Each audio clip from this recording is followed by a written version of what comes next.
Bismillahirrahmanirrahim. Kita continue with our lesson today. So for this week, we will learn about chapter 6, which is securing the local area network.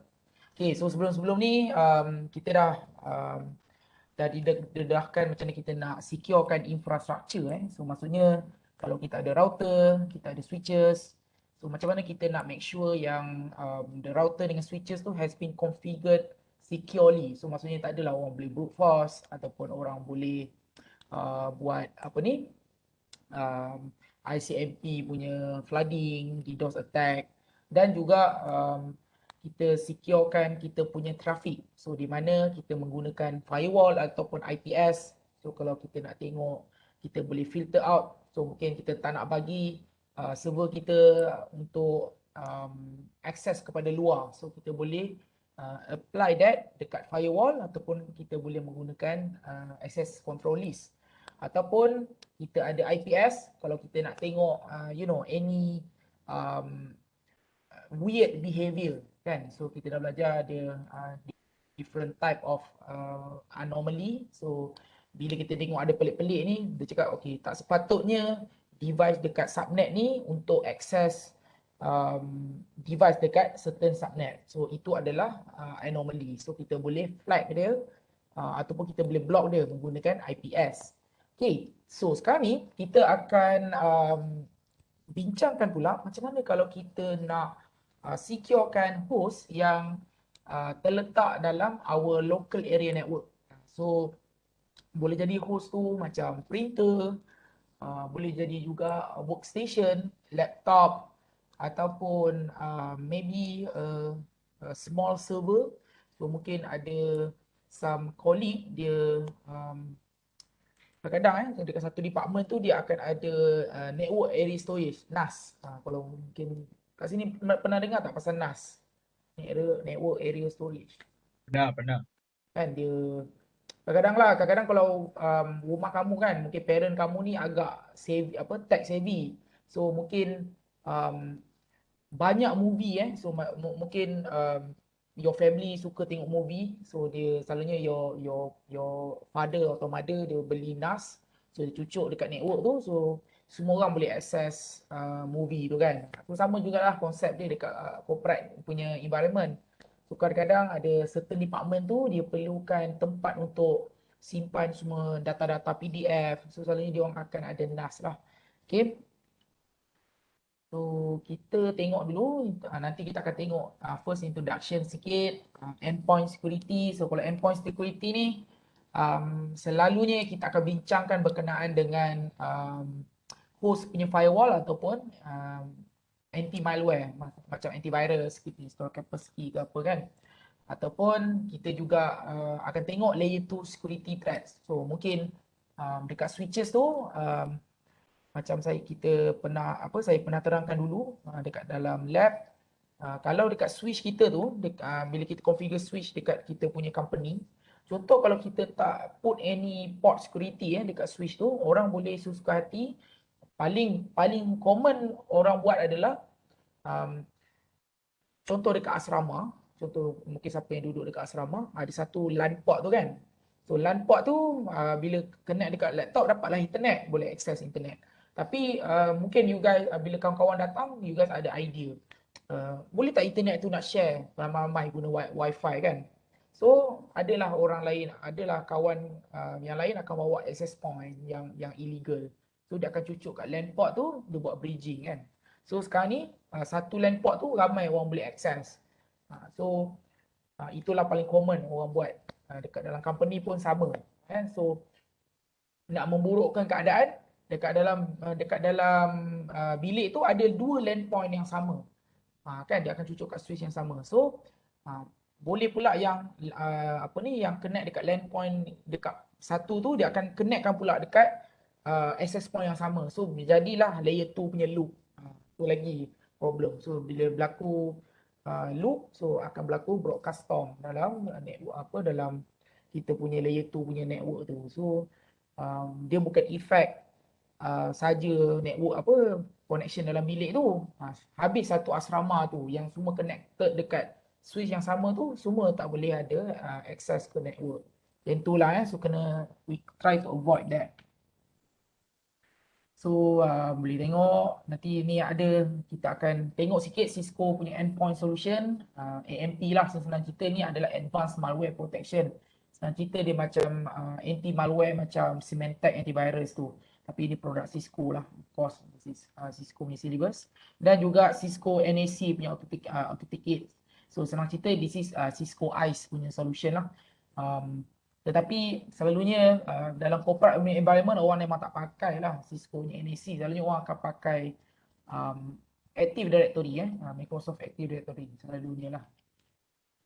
Alright, kita tengok dulu endpoint. So kalau tengoklah ni various elemen dalam LAN tu. So dalam LAN kita akan ada switches, access switch, kita ada access point, kita ada host. So ni dalam LAN tu lah. So macam mana kita nak secure that? Tengok belah sini yang kalau kita tengok dekat sini core switch, IPS, firewall ni dah dia panggil dia punya backbone, dia punya core network kan. Yang kita akan try fokus hari ni adalah yang warna kuning ni. Yang ada host, ada access switch ni. Okay, so ni traditional ni endpoint. So sebelum kita tengok yang dahsyat-dahsyat, maksudnya yang more sophisticated, kita kena tengok dulu kalau endpoint ni conventionally kita mesti tahu endpoint security mesti ada antivirus ataupun anti malware, dan juga host based IPS. Host based IPS ni nak senang cerita kan, sebenarnya kalau you guys pakai Windows punya produk, Windows 10, dia sebenarnya dah ada built-in. Teka apa nama software dia. Dalam Windows ada. Dan selalu orang disable benda ni. Window Defender. Yes, betul lah. Windows Defender tu betul. Tepat sangat. So kalau kita tengok sebenarnya kan bila orang tanya saya apakah antivirus yang paling saya rasa okay, maksudnya okay, which is tak payah keluar duit yang banyak dan somehow it works walaupun tak adalah dia sensitif macam kita paid antivirus yang lain, macam contoh kita guna Symantec apa. Tapi untuk antivirus yang memang dah built in dalam Windows, tak payah nak beli license dan tak melambatkan your Windows punya PC kan, Windows Defender lah bagi saya is good enough actually. So sekarang ni dia dah jadikan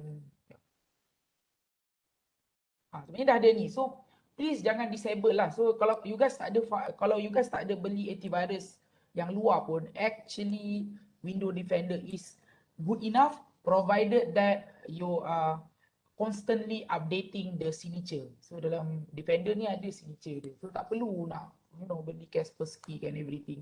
Pasal this is in my opinion is good enough. Pasal even kalau you guys pakai yang mahal sekalipun, contohlah you guys pakai Kaspersky ke apa kan, tapi kalau you guys ada security awareness, nampak je email phishing, klik terus. Lepas tu ada je mungkin game baru ataupun movie baru, terus torrent. Betul torrent tu tak verify. Terus walaupun contoh Windows Defender ni dah alert ataupun antivirus tak alert. So ni kemungkinan ada backdoor. Tapi you guys cakap lantaklah kan ini. Lepas tu you guys download pula yang dia punya crack tu, selalunya dia akan ada dia punya apa ni?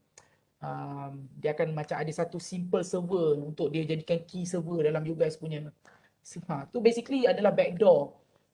Itu kalau ada antivirus mahal, beli yang proprietary sekalipun, kalau bila dia bagi warning, you guys just disable dia pasal nak allow kan benda tu untuk jalan, sama je kan. So ada je sebenarnya. Sekarang ni dia jadi nama window security lah. So sebenarnya dia ada. This is good enough protection for your for your host lah, in my opinion. Okay, and balik. Okay, so untuk host based firewall, kalau Windows punya host, kita akan ada Windows firewall tu lah, dia part of Windows security tu. Dan kalau dalam Linux kita ada, kalau kita pakai Ubuntu punya distribution, dia ada UFW, IP tables, ataupun kalau untuk antivirus yang dekat Ubuntu kan, kalau dekat Linux selalunya orang akan pakai apa ni, ClampAV selalunya. Tu free lah.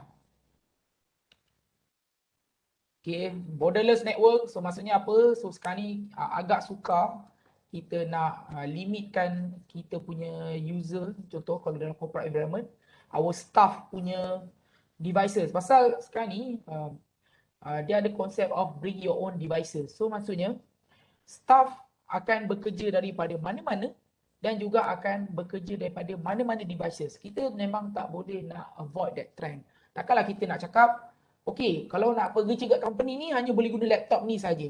It is very rigid. Memang sangat tak sesuai. So what we can do, we can only minimize the risk. Itulah maksudnya borderless network. So maksudnya kalau dia nak gunakan tablet, go ahead, please do.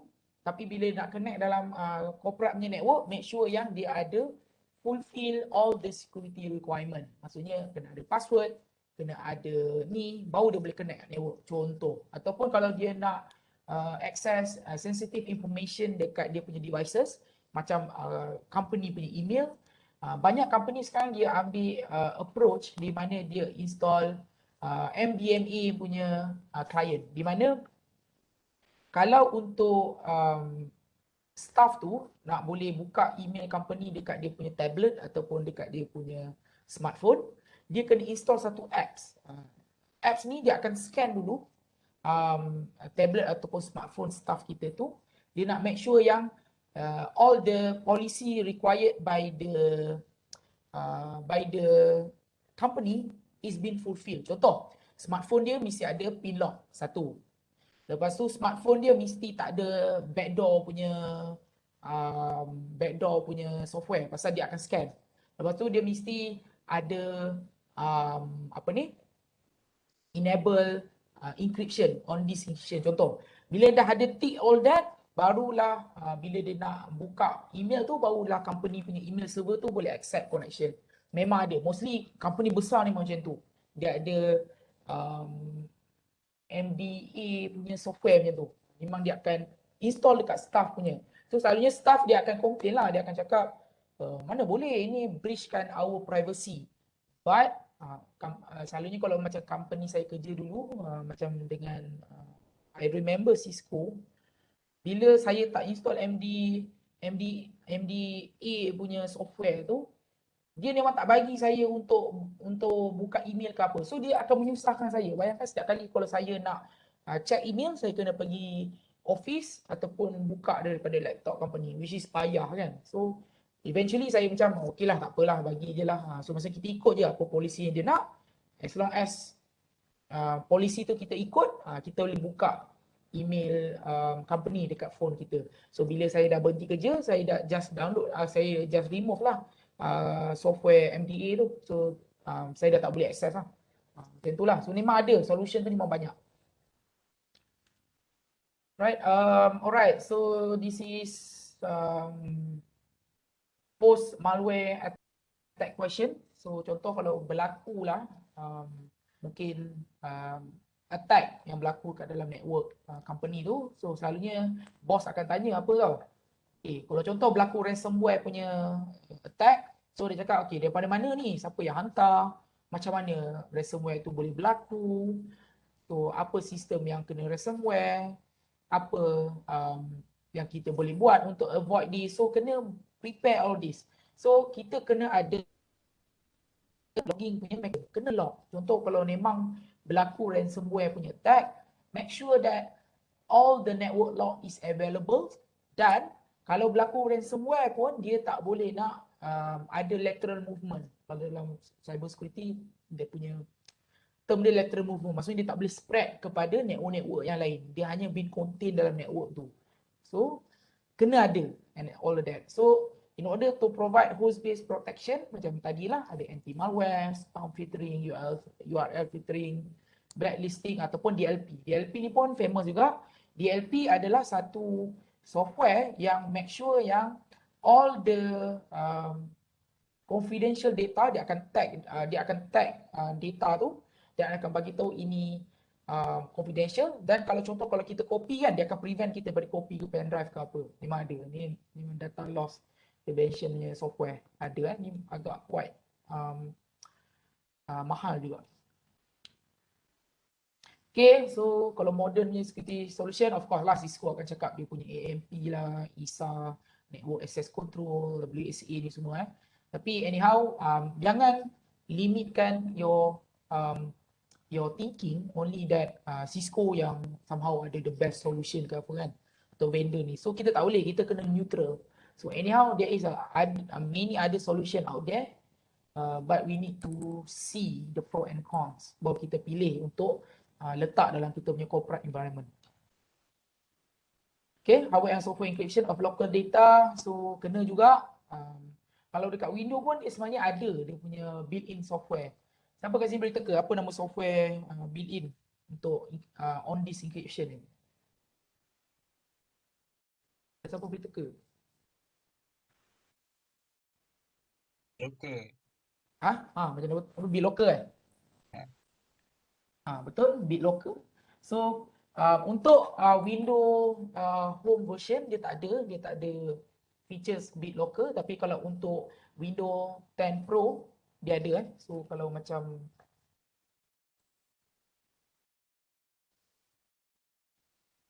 like this one, so kita kena enable BitLocker. Sekejap.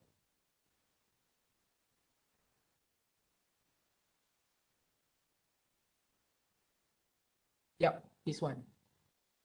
BitLocker. So dia hanya ada kat Windows 10 Pro, ataupun kalau nak gunakan open source punya solution, banyak juga. Kita ada GNU Hash, itu kita ada lagi yang saya pakai dulu apa lah nama dia, Cleopatra ke apa. So memang dia boleh buat on disk punya encryption lah. So tujuan dia kenapa kita buat disk punya encryption ni, contoh kalau orang boleh curi laptop kita sekalipun, dia buka laptop kita, so dia contoh dia ambil hard disk ke, ataupun dia nak try, so walaupun dia dapat physical device kita, tetapi since dia tak ada password kita, all the data dalam kita punya hard disk tu is in the encrypted form. So dia tak boleh dapat data tu dalam plain text lah. So itu yang kita nak. So memang kena ada. This is some of the standard features dalam enterprise security. Okay. Okay, so untuk anti malware protection, so inilah before. So before ni senang cerita dia akan step before dia akan buat hardening. So maksudnya bila kita install malware protection tu, dia akan make sure lah mana port-port yang tak sepatutnya buka, dia akan tutup. Kalau ada patches, dia akan try patch kan. Dan juga kalau during an attack, kalau ada threat nak try, so dia boleh block straight away. Dia dapat signature tu, dia boleh block, dan dia boleh report lah. So dia kena, yang penting satu lagi dia tinggal ni, yang penting selalunya adalah report. Itu yang penting. Bagi kita network administrator, login tu penting. Pasal daripada situ baru kita tahu ada ongoing attack. Kalau mungkin satu of our user ada malware infection, kalau dia memanglah dia berjaya block, so selamatlah. Tetapi kalau kita tak ada lock, macam mana network admin nak tahu memang berlaku malware infection, supaya kita boleh be more proaktif untuk buat polisi yang lebih bagus lah. So lock tu satu lagi aktif. And after that, contoh kalau berlaku juga infection, dia tak berjaya nak block, so kita macam saya cakap tadi, kita kena contain dia dan remediate, macam kita nak restorekan balik. So kalau contain maksudnya dia tak ada lateral movement, dia tak boleh tak spread kepada host yang lain, dan juga kita kena remediate lah untuk removekan daripada kita punya sistem tu. Right, so ni dia nak tunjuk je lah. So macam saya cakap tadi untuk Cisco dia akan ada Talos Intelligence tu, dia ada somehow dia punya intelligence engine, di mana siapa yang gunakan produk Cisco, yang mana yang subscribe dengan Talos engine ni, somehow kita akan dapat threat intelligence daripada Talos, but in the same time dengan syarat, bukan syarat lah, maksudnya dengan agreementnya, kalau ada berlaku threat dekat network kita yang baru-baru, so dia akan hantar log tu kepada Talos juga. Dia bukan untuk private issue, so supaya the Talos team ni dia boleh ada some big picture on the ongoing attack, supaya dia boleh create a new signature, supaya kita dapat signature baru dan customer-customer Cisco yang lain pun dapat signature yang baru of the new attack. So inilah dengan statistik of security intelligence yang dia proses. Right, so untuk advanced produk dia, so ada untuk endpoint, so untuk network dia punya asal dengan firepower lah, dia boleh ada built-in module. Sebenarnya AMP ni dia kalau kita beli Cisco firepower tu, dia termasuk lah dalam firepower tu, dia akan ada IPS, dia akan ada AMP semua sekali dalam satu box. And dan juga ada juga untuk content security. So ini kalau kita nak buat web filtering ataupun kita nak buat email filtering, so dia ada juga capabilities untuk filter that. So maksudnya kalau mungkin email yang spam ataupun phishing email, bila masuk je dekat SMTP server company kita, terus SMTP email tu kita terus letakkan dalam spam punya directory supaya tak tersebar kepada kita punya staff. Alright, email and web security ni boleh terapkan. Rasa ni juga aware kot So kalau macam email ni biasalah the most important threat vector dalam corporate ni. Maksudnya cara orang nak masuk dalam company tu is by phishing email. Memang selalu by phishing email. Dan kalau ada kajian terbaru saya baca tu, even walaupun dah tahun 2021 sekarang ni pun, walaupun dah banyak dah campaign awareness berkenaan dengan phishing email ni, still akan ada orang klik the phishing email.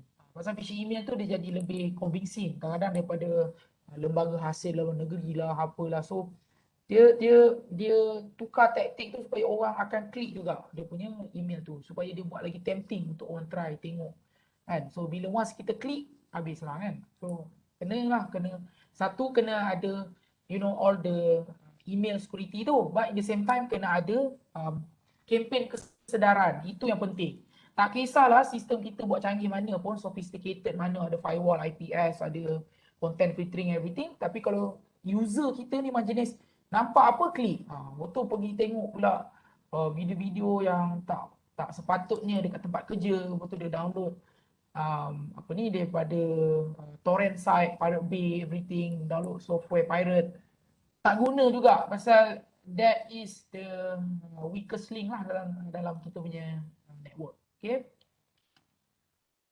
Alright, so kalau untuk web security appliance, so inilah contoh kalau kita nak secure kan. So ada ini sebenarnya dalam term cyber security dia adalah WAF, web application firewall. Dia memang firewall tapi dia memang specifically dedicated untuk web traffic. Memang untuk contoh SQL injection, LFI, local file inclusion ataupun cross-site scripting. Memang kalau contoh macam saya cakap, kalau kita beli firepower ataupun kita beli WatchGuard ke apa yang next generation punya firewall, sebenarnya memang dia ada that capability untuk filter web threat. Memang boleh. Tetapi kalau satu box tu dia buat semua, kita akan ada performance issue. So macam UITM, walaupun kita ada next generation firewall dekat kita punya border tetapi kita juga ada WAF yang memang dedicated untuk handle web punya security. So any web application dalam UITM dia akan pass through WAF ni dulu supaya kita tak membebankan kita punya backbone punya firewall. So WAF ni memang dia dedicated untuk tengok web threats. So orang nak buat SQL injection ke macam saya cakap tadi. So inilah cara dia. So contoh macam orang nak pergi akses ke internet luar, dia akan redirect dulu dekat WAF ni. Bila WAF setuju, baru dia akan request pergi ke internet dan return akan pergi ke WAF juga untuk filter balik. Memang dia akan ada satu. Okay.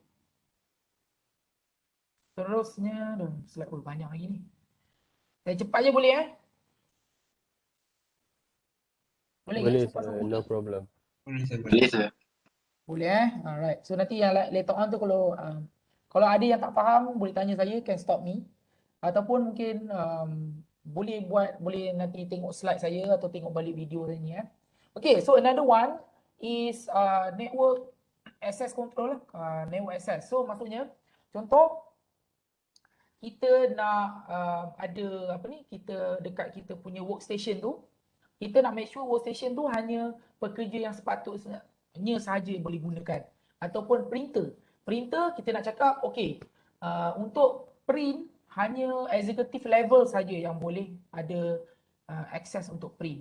Ataupun nak gunakan IP phone. Kalau tak nanti dia bergayut ke apa kan. So kena ada tu. So kena ada network access punya mechanism. Okay, so kalau Cisco dia ada NAC punya server lah, ni Cisco punya.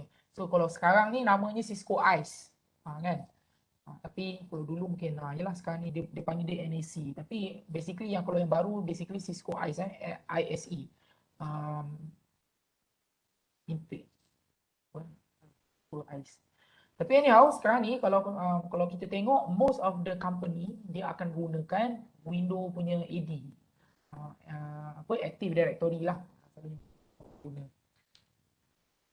Right, so kalau nak NAC nya function, so contohlah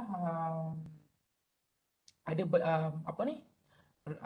devices yang kita nak restrictkan access tu, hanya yang boleh access.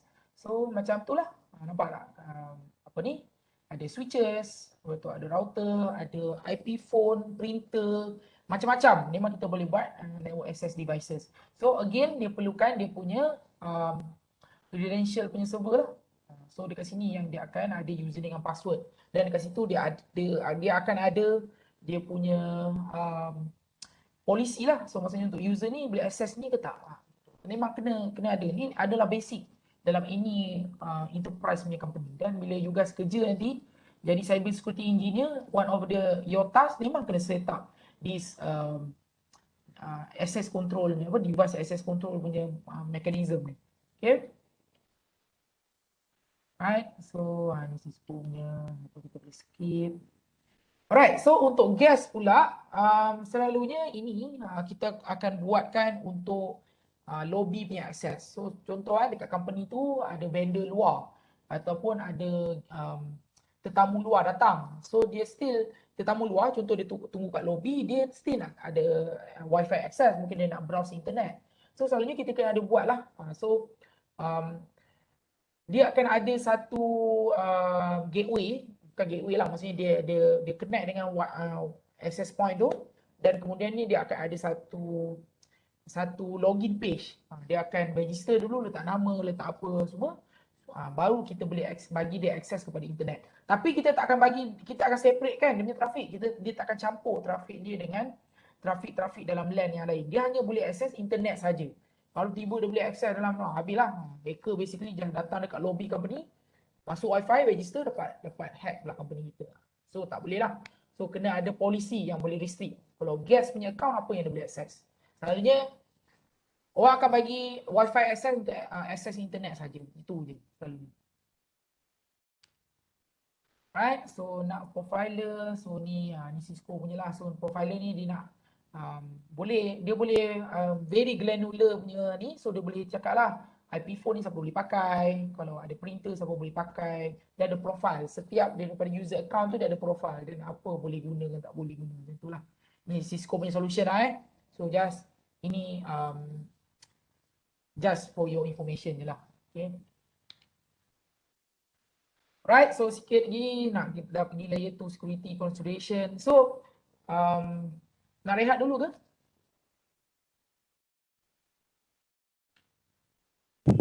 Boleh juga sir.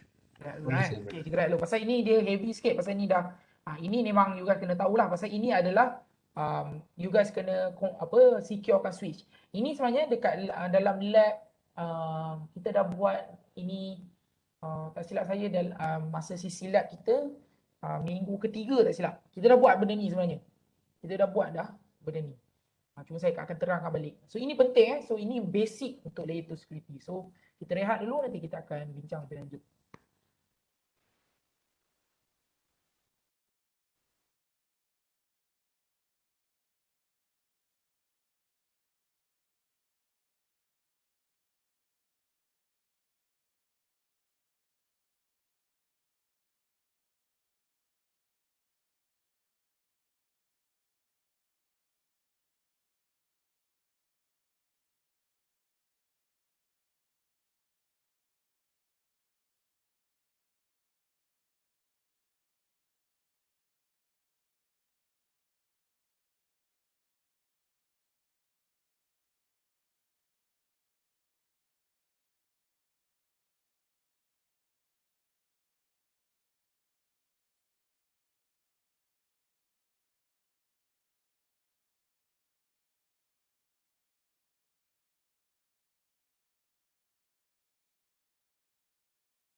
Okey, kita sambung balik boleh?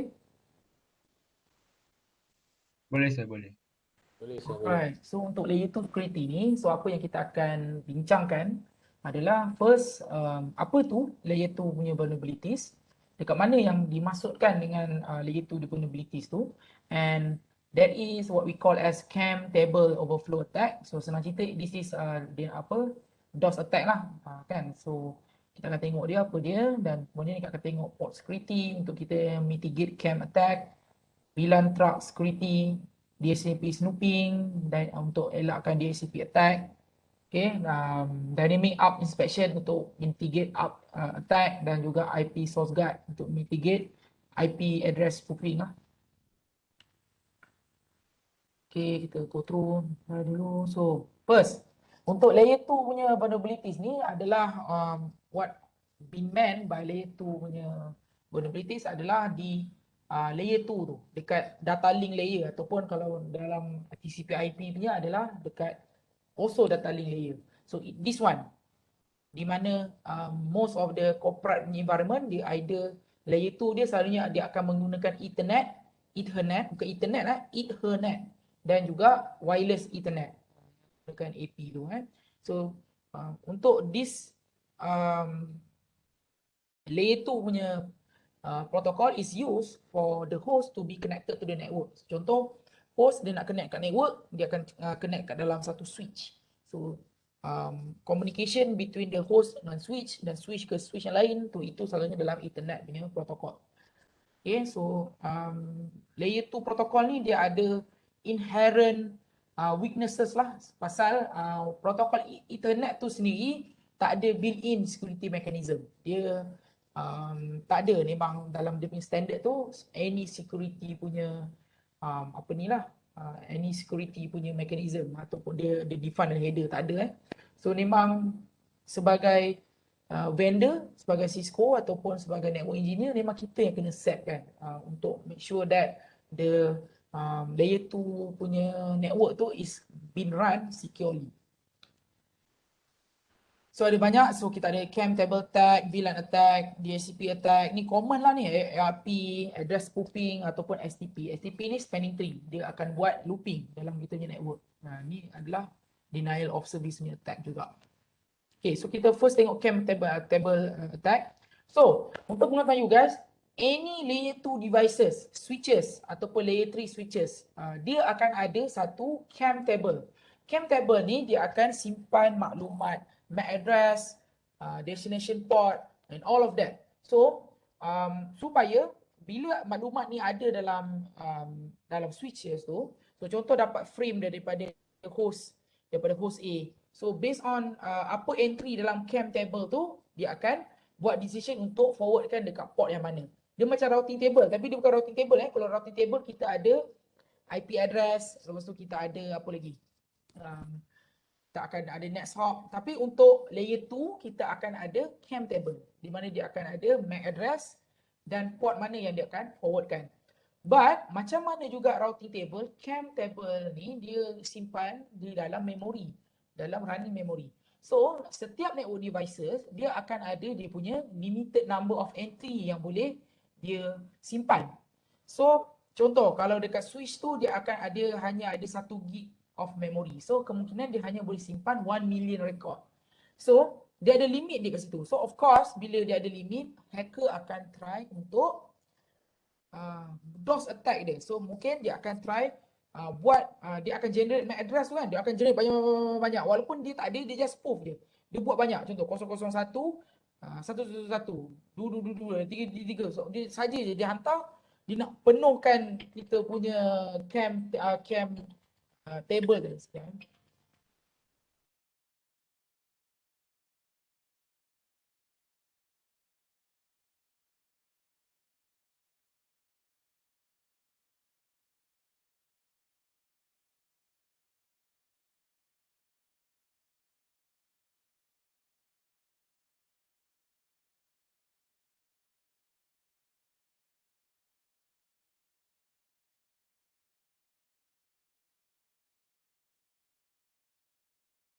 Okay, so dia boleh try untuk overwhelm kan cam table tu lah. So itulah cam table exhaustion punya attack. Right? So ini normal punya operation macam saya cakap tu lah. Dekat sini ada entry. So contoh PC C nak hantar kepada D. So switch tu dia nak forward kan dekat port yang mana dia ni akan ikut kita punya cam table tu. Entry dalam cam table tu. So kalau attack dia akan hantar run, dia akan send bogus punya MAC address lah. So dia akan generate banyak. Dia akan bila switch dapat, switch akan simpan. Kan? So untuk dia overwhelm kan tu, so dia akan try banyak-banyak. So bila switch tu dia dah out of memory, so bila ada legitimate user untuk nak connect dengan network tu dah tak boleh pasal cam table tu dah penuh. Right? So dia basically dia buat denial of service punya attack lah. Right? So ni boleh tengok ni antara tools dalam apa ni, dalam Kali Linux mungkin kita boleh guna MacOff ni untuk kita try untuk spoof kan, hantar banyak-banyak cam entry. Kita hantar macam kita ni banyak host nak connect dengan network. Okay, right. So macam mana kita nak mitigate attack? So kita boleh buat some rules dekat switch tu. Right, so kita boleh buat port security. So kita boleh buat setiap port tu kita hanya boleh learn satu MAC address. Pasal logiknya kalau kita ada satu port, of course lah penggunanya hanya akan ada satu host, ada satu MAC address saja. Kalau tiba-tiba ada 10 MAC address kita learn daripada port yang sama, either dia cucuk satu switch yang lain ataupun dia cucuk access point yang lain. Dia sharing dengan orang, which is salah juga, against company policy, ataupun orang akan try buat tadi cam table attack tadi.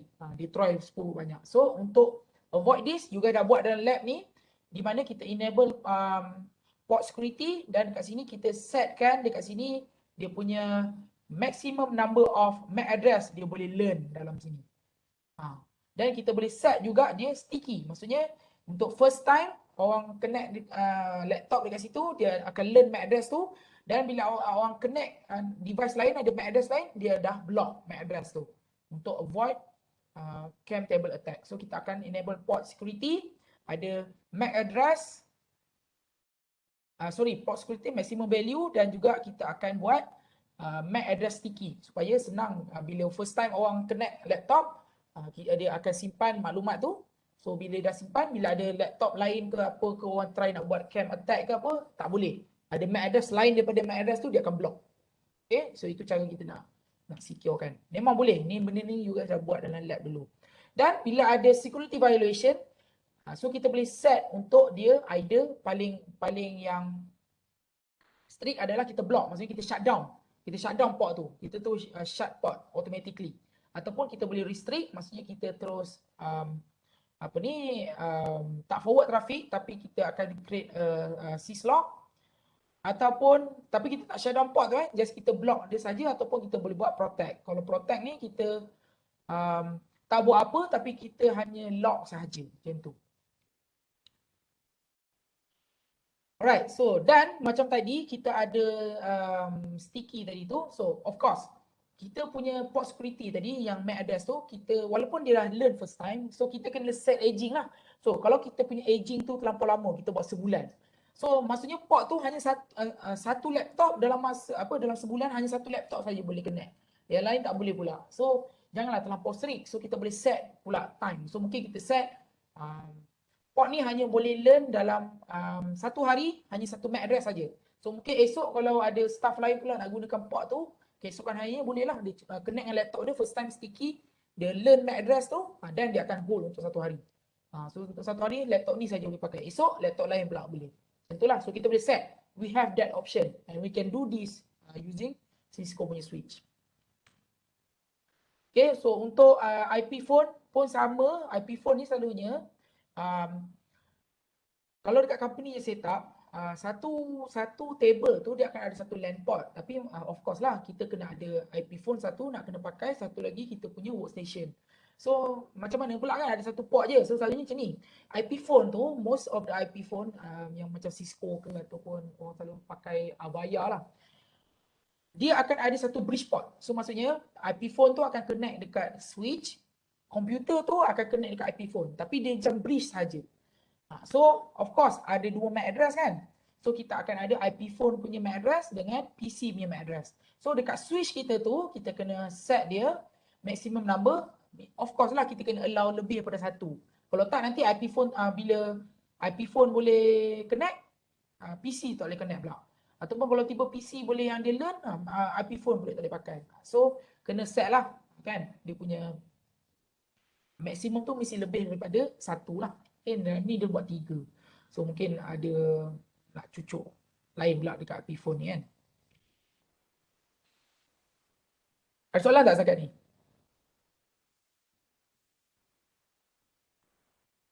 Tak ada sir.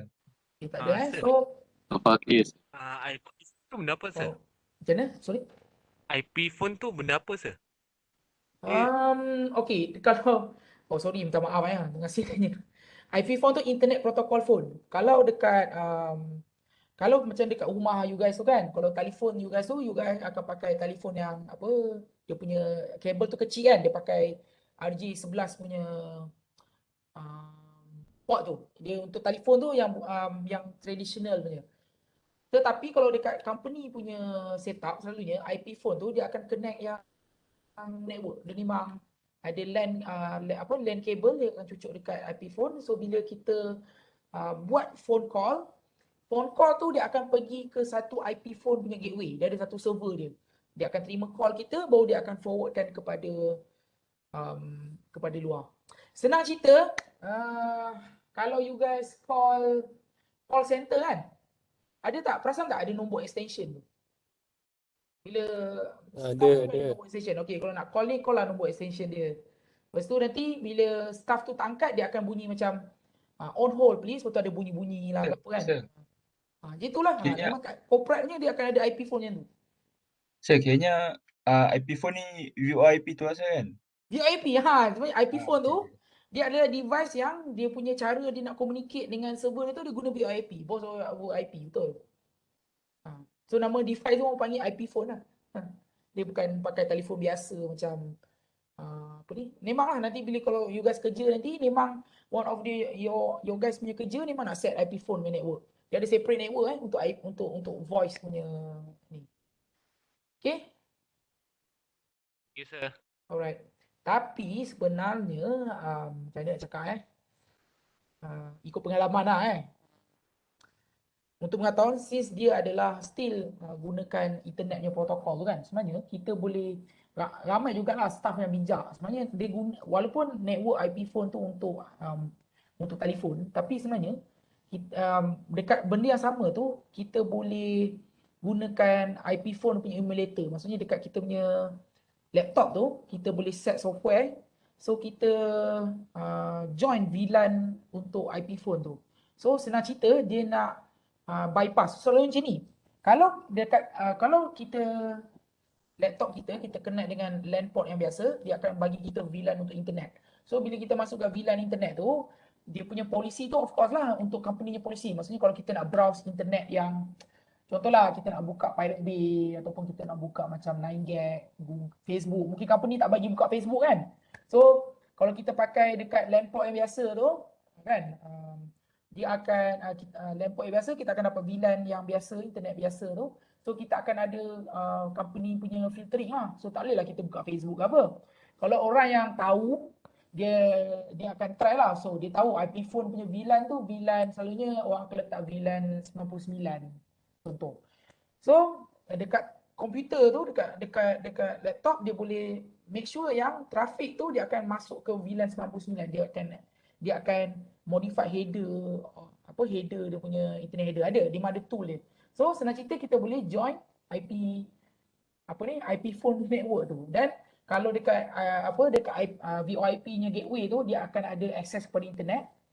So you guys boleh access lah unrestricted punya content. So kalau company tak boleh nak bagi Facebook punya access, dia gunalah IP phone punya network tu untuk access Facebook. Faham tak ni? Ni orang buat lah. Faham. Selalunya orang buat macam tu lah kan. Itu trik lah. kat tempat kerja orang selalu lah tu. So you guys kena tahu kena outsmart your user. Right, so kalau untuk MAC address ni kita juga akan ada SNMP track. So benda ni kalau monitoring lah. So, selalunya kalau ada MAC address tu time out, mungkin dah lama tak connect.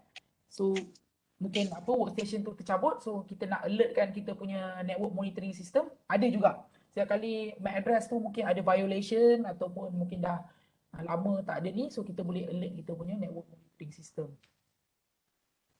Alright, so seterusnya VLAN attack pula. So untuk VLAN attack ni adalah unauthorized punya. Okey, macam ni contoh. Ni sama je lah kot macam saya terangkan tadi tu.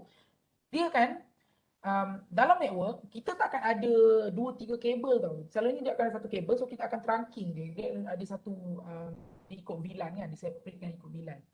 So kalau kita ada dekat kita punya kali Linux tu, kita boleh tukar kita punya Ethernet frame tu. Kita boleh tag dengan VLAN yang kita nak. So contoh sepatutnya user hanya boleh access VLAN 10 untuk user ni, polisi dia.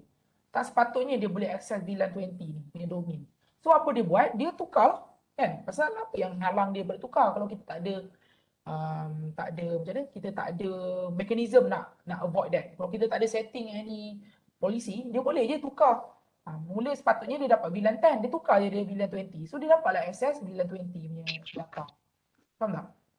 Itulah VLAN hopping. So kita sepatutnya dah separatekan lah network tu. Tapi pasal since dia bijak, pengguna bijak, dia hacker, so dia boleh tukar VLAN tu. Maksudnya ditukar dia punya Ethernet header tu. So macam nak avoid that, so adalah kadang-kadang double tagging. Dalam satu ditukar dia punya Ethernet header tu, sepatutnya dia VLAN 10, dia saja je letak VLAN 20, dia tambah tagging VLAN 20 kat situ. Boleh juga dia buat double tagging. Okay, so contohlah macam tu, tu nampak. So tiba-tiba dia dapat ke VLAN yang tak sepatutnya dia access. Alright, so untuk avoid this, untuk mitigatekan VLAN hopping punya attack, so kita kena set port security. So kita sepatutnya kita akan bagi tahu sini, sepatutnya dia hanya boleh akses VLAN sekian. So hanya itu saja. Kalau tak kita block. Memang boleh. Dekat Cisco punya kita buat switch port punya security. Okay. Sekarang apa dah ni? Sikit lagi saya teruskan cepat sikit.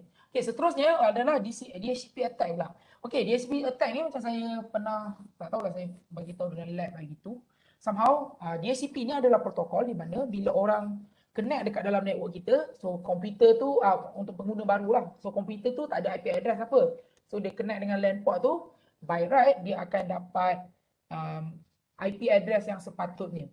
So kalau spoofing attack, dalam network tu akan ada satu spoofing akan ada satu ni DHCP, kita pergi spoof dulu Kita pergi spoof dulu. Kalau spoof akan ada satu lagi server yang malicious di mana dia menyamar jadi DHCP server dalam network tu. So bila pengguna yang lain sepatutnya dia dapat IP sekian, dia dapat IP sekian. So mungkin dia nak dia tukar gateway dia menjadi dia. Bukan gateway tu router tu, tapi dia, supaya any traffic nak pergi keluar pergi kat dia dulu. Boleh. Itu adalah DHCP spoofing attack. Satu lagi starvation attack. Dekat dalam company kita akan ada satu DHCP server untuk bagikan address kepada device-device yang baru. So kalau dia nak buat DOS attack, dia akan hantar DHCP punya request terlampau banyak dekat server tu. So server tu dia overwhelm. So bila ada user lain nak try dapatkan IP address, tak dapat. Asyik pusing je, loading je, tak dapat IP address. Boleh juga. Itu adalah DHCP starvation attack.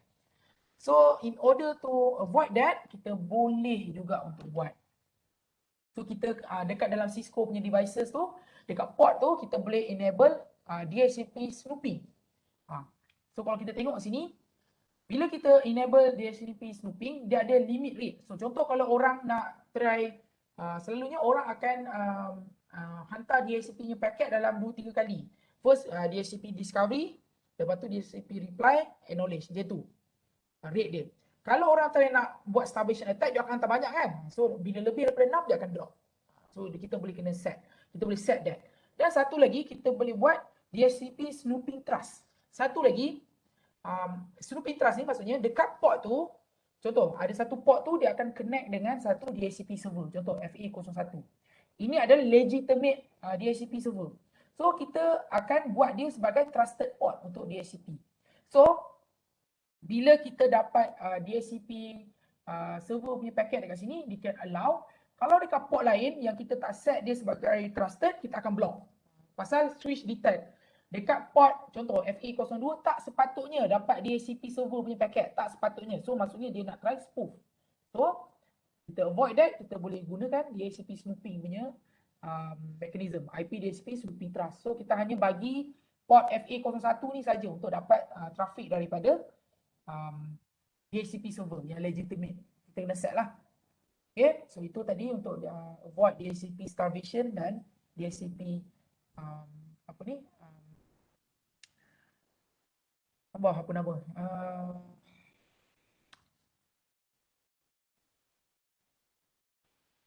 Spoofing, spoofing, right? Dia menyamar. Okay, kita teruskan. Okay, so untuk ARP positioning pula, okay, ARP ni adalah dalam up table. So, contoh, sepatutnya, contoh kita dah type kan dalam switch tu, kalau untuk IP address ini, sepatutnya dia punya MAC address adalah ini. So, apa yang hacker ni buat, dia try untuk buat bogus punya ARP request. So, maksudnya dia cakap sepatutnya 10.1 ni adalah EEEE kan. Tapi apa yang dia buat, dia hantar 10.1 ni dia letak entry dia adalah MAC address dia. Supaya next time, bila device yang sana dia nak hantar kepada IP ni, instead of dia pergi ke legitimate punya destination, dia akan pergi kat dia. Dia akan redirect kat dia. Itulah ARP spoofing ataupun ARP positioning attack. Okay, so untuk avoid that, kita boleh buat dynamic up inspection. So kita boleh buat trusted and untrusted port macam tu. So kalau kita tengok configuration dia, kita boleh buat ARP inspection. So maksudnya kita check kat sini, contoh, first time kita dah learn daripada PCA. Okay, dan kita tahu dia ni adalah PCB dengan MAC address scan. Kalau tiba-tiba kita dapat pelik, sepatutnya ini daripada ARP entry dia sepatutnya MAC address scan, tiba-tiba tertukar. So kita ada ARP inspection. So kita boleh drop dulu. So maksudnya kita boleh hold dulu untuk avoidkan orang untuk buat ARP poisoning. So kita validate tu. Dan juga kita boleh buat validate. So maksudnya kita boleh set sepatutnya daripada port ni kita hanya boleh terima trafik daripada sekian MAC address. So selain daripada MAC address tu, kita boleh rasa kita boleh limitkan dia punya trafik, kita boleh block trafik dia, boleh. Dan kita boleh set source MAC dengan destination MAC. Tapi ni leceh lah, tapi selalunya orang buat inspection je.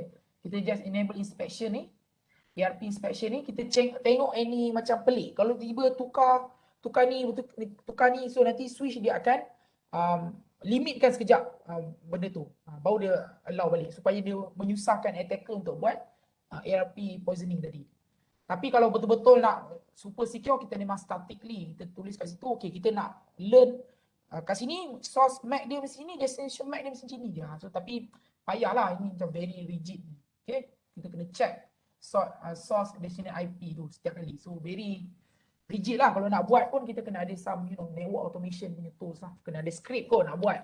Tambah buang macam tu. Kan? Tapi kalau nak buat manual memang very not possible lah. Okay, so untuk mitigate spoofing attack, so ni boleh tengok lah kot. Ni spoof ni samalah, dia try nak spoof IP address tu. Attacker ni nampak. Dia spoof IP address ni, dia cakap dia daripada have chain MAC address kepada server punya ni. So instead of pergi kat ni, dia pergi kat dia. Lebih kurang macam tadi lah ARP poisoning attack. So macam kita nak avoid, so kita boleh buat verify source. Okay, ni yang favorite. Ni kena tahu spanning tree punya attack. So dia akan buat denial of service attack. So benda ni kenapa penting? Benda ni sangat common berlaku dekat layer 2 punya network. So berlaku broadcast storm ataupun looping. Either sengaja ataupun tak sengaja.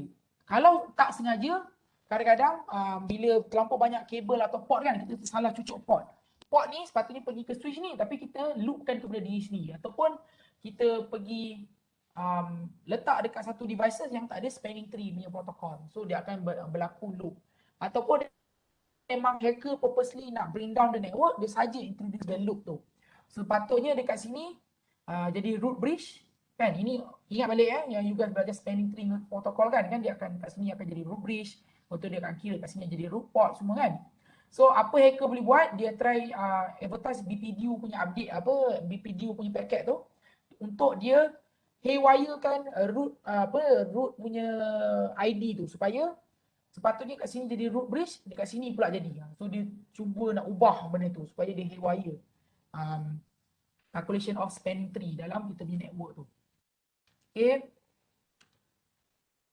So sepatutnya macam ni lah, satu root port.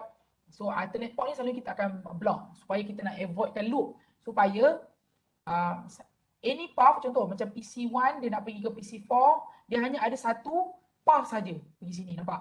Satu dia dah block. Kalau kita tak block ni, bayangkan PC1 pergi ke PC2, switch 2. Switch 2 dia forward ke switch 1.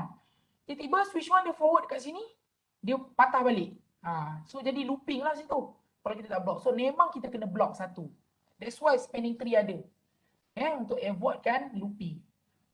Memang, you guys ingat balik yang you guys belajar dalam spanning tree protocol tu. Memang kena. Kalau tak ada satu ni, memang akan looping. Ada kemungkinan switch ni dia akan hantar kat sini, dia pergi ke sini balik. Kalau kita block sini, dia takkan pergilah pasal dia tahu kat sini block port dan dia akan sentiasa make sure yang hantar kepada sini. Right? So kalau orang inilah proses ni saya tak nak ulang balik. BPDU dia akan check siapa jadi root bridge, siapa yang rendah kan. So kalau orang nak try attack, dia akan purposely, nampak? Dia akan manipulate. Nampak tak? Dia hantar kat sini BPDU, priority kat sini kosong, kat sini kosong. Nampak tak? Dua-dua jadi root bridge. Tak boleh tau nanti haywire switch tu. Tak boleh. So kita kena avoid this. So kita kena buat BPDU guard. BPDU guard dengan root guard. Kita kena enable this. Untuk make sure yang tak boleh ada dua root bridge dalam satu network. Okay, dan juga BPDU guard. Contoh, end user sepatutnya BPDU ni hanya dihantar oleh switch yang lain. Hanya switch saja yang akan hantar BPDU traffic supaya untuk calculate spanning tree tu. Untuk join dalam election process untuk tentukan siapa root bridge tu. End device, contoh macam user, workstation tak sepatutnya terima BPDU punya traffic ni. So apa boleh kita buat? Kita enable dekat port ni BPDU guard. Supaya bila kita terima je BPDU traffic daripada workstation ni, tak make sense lah. So kita drop je packet tu. So itulah BPDU guard punya function. Dan satu lagi kita ada root guard. Make sure yang kita hanya ada satu root bridge. Walaupun orang try nak haywire kan, kita boleh try make sure yang ada satu root bridge saja. Okay. So itulah saja I think untuk layer 2 ni security. So benda ni sebenarnya you guys dah buat dah dalam your punya lab punya exercise. Any question?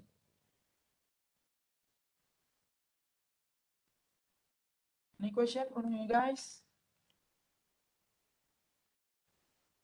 Boleh Yes, sir. Sir, so selalunya macam ni kan yang untuk layer 2 punya security kan. Tapi layer 2 security boleh implement kat layer 3 punya kan. Layer 3 dia lain sikit. Kalau macam layer 3 dia tak ada macam contoh macam STP ni tak ada. Kat sini tak ada. Dia pasal kat layer 3 tak ada STP. Contoh macam dalam network tu purely layer 3 layer 3 lah, maksudnya router dia tak ada switch, router je. Satu port pergi ke subnet lain. So dia tak ada STP kat situ. Dia kalau kat layer 3 dia lain sikit. Dia IP spoofing, lepas tu dia ada macam kan ada OSPF kan? Belajar kan OSPF? Ada routing protocol tu kan. So OSPF tu pun orang boleh spoof. Tu lain pula. Tu layer 3. Selalunya tu layer 3 ni problem lah. Buat OSPF ni spoofing.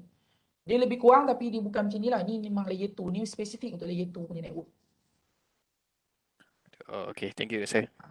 Dia memang cara dia eventually dia punya apa hasil dia nak buat macam DOS attack, dia nak try spoof, dia nak dapat traffic tu.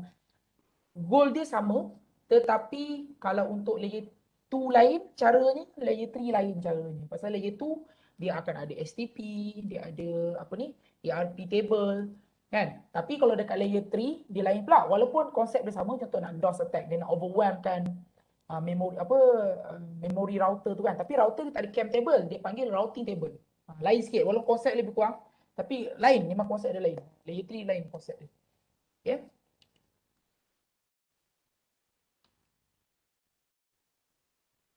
Okay, thank you Ko. Siapa lagi nak tanya? Ko ada apa-apa lagi? Sir, Yep. kalau macam multi-layer switch kan dia ada function sampai layer 3 kan. Betul, betul. So dia kena config layer 3 script. Oh, okay. Tu je. Betul, betul, betul. Layer 3 dia boleh buat semua. So maksudnya dia boleh buat layer 2, layer 3 routing sekali kan. So kalau contoh, selalunya dekat layer 3 switch ni untuk dia access ke host devices, dia akan buat layer 2. Maksudnya ada STP tu semua kan. So itu kita kena buat lah port security tu semua. Tapi in the same time, layer 3 switch tu dia boleh buat routing sekali. Dia ada OSPF, dia boleh buat OSPF kan. So kita kena buat OSPF security lah. Kita kena make sure yang OSPF traffic tu make sure datang daripada neighbor yang betul, tak ada orang nak spoof. So memang dia kena buat dua-dua pasal dia boleh both world, dia boleh buat layer 2, layer 3 sekali. So lagi banyaklah security kena buat dekat layer 3 switch tu.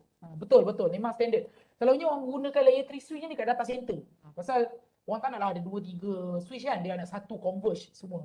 So switch tu dia boleh buat semua. Routing, switching layer 2. So all the security punya features tu memang kena ada dekat dua-dua tu memang kena ada dekat layer 3 punya switch tu.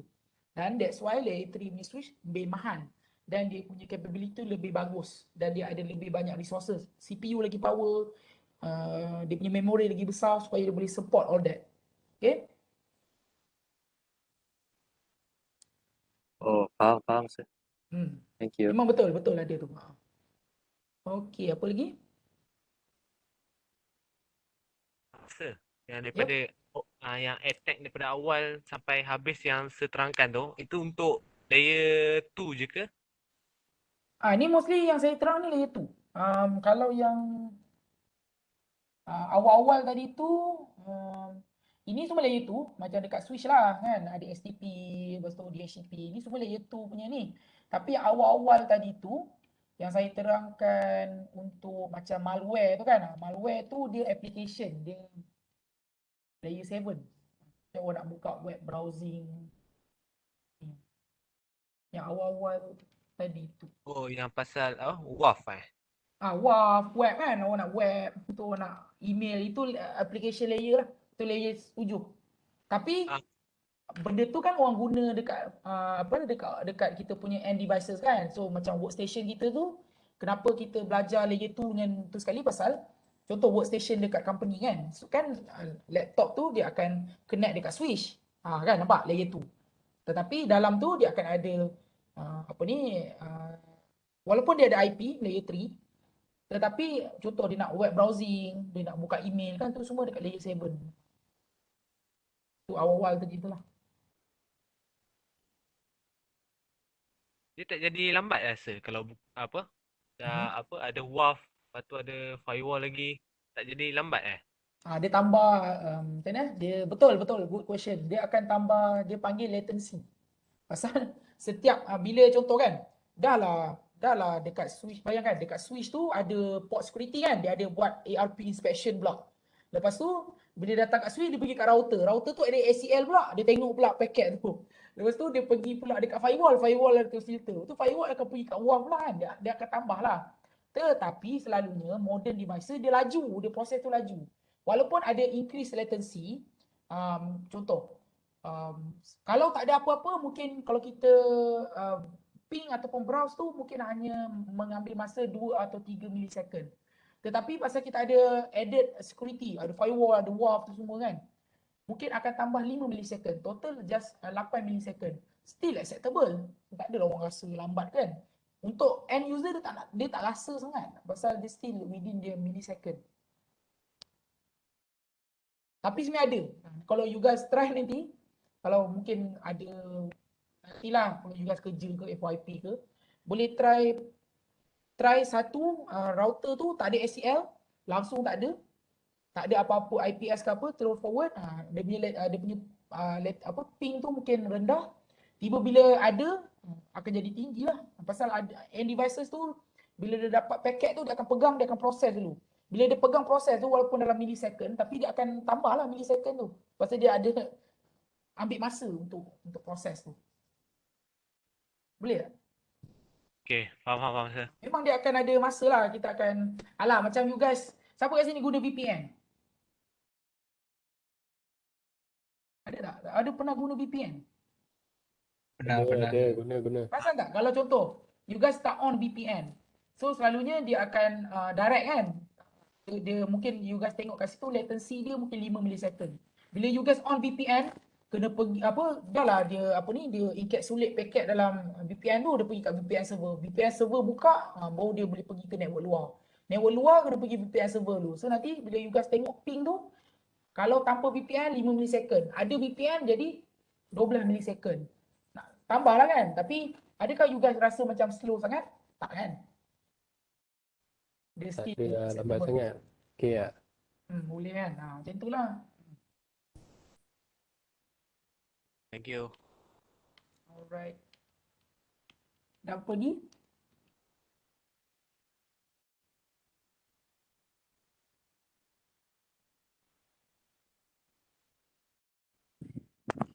Tak ada dah kot saya. By the way, tadi berkenaan latency, saya tambah sikit. Sorry ambil masa sikit. Kan tadi saya ada cakap yang pasal VoIP kan. Ada orang yang saya cakap tu lah, staff selalunya kalau dia nak bypass content filtering, web filtering tu, dia nak buka macam website-website yang lara kan, macam Facebook kan. Company tak bagi tapi dia nak buka kat Facebook. Kan dia boleh join VLAN IP phone tu kan. Mesti you guys pelik. Kenapa dekat IP phone tak ada buat ACL ke ataupun letak firewall ke WAF ke untuk kita block traffic tu kan. Kita ni kan. Kenapa dia tak letak dekat voice punya network?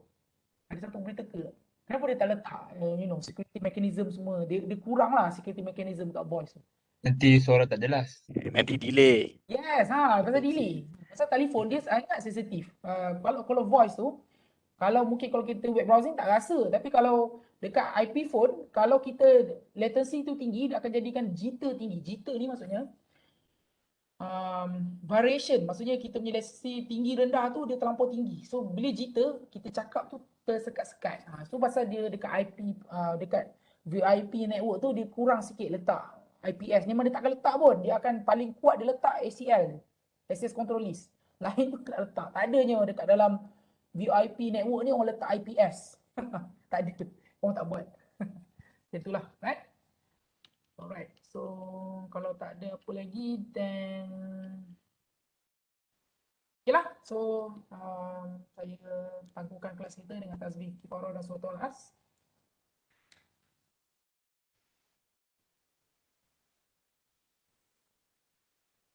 Okay, Assalamualaikum. Jumpa Rabu ni. Rabu ni lab macam biasa, fizikal.